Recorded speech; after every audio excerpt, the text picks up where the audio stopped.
This car has been fully sorted, which means that after the restoration, it was made to run, drive, and perform as good as it looks.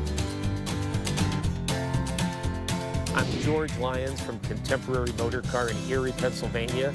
We have our 1967 GTO hardtop here that we're selling at Barrett Jackson, lot number 7001.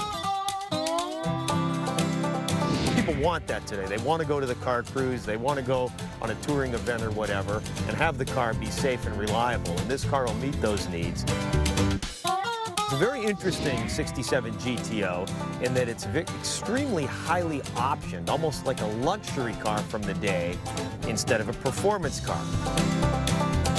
Power windows, power seat, air conditioning, automatic power steering brakes. It's a really highly optioned car, and it was originally built that way. We have Pontiac motor documentation that goes with the car and shows that the car is today just as it was built in 1967.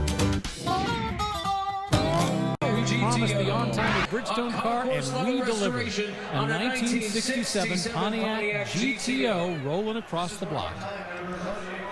This is George Lyons' car. He's an old friend. We bought and sold cars together. And this is a grand prize winner. This is one of the nicest 67 GTOs you'll ever see. And before we start, let me point out one little touch that most restorers get wrong. The pinstripes are put on at the factory by a roller with paint.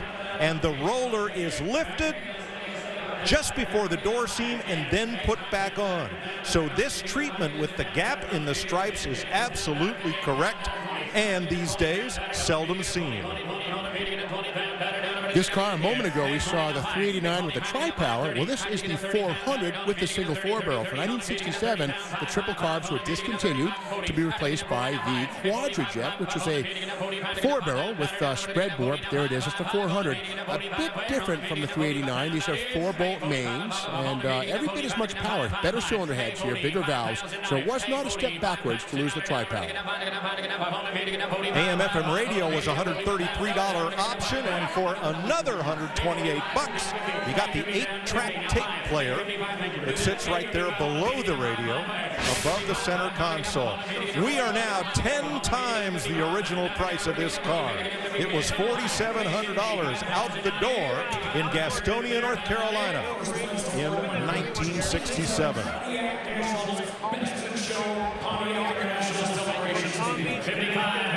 One of the things they were just pointing out, this has been documented by Pontiac Historical Services, confirming that this is indeed the real deal with the options, and it's a very highly optioned the way it was delivered.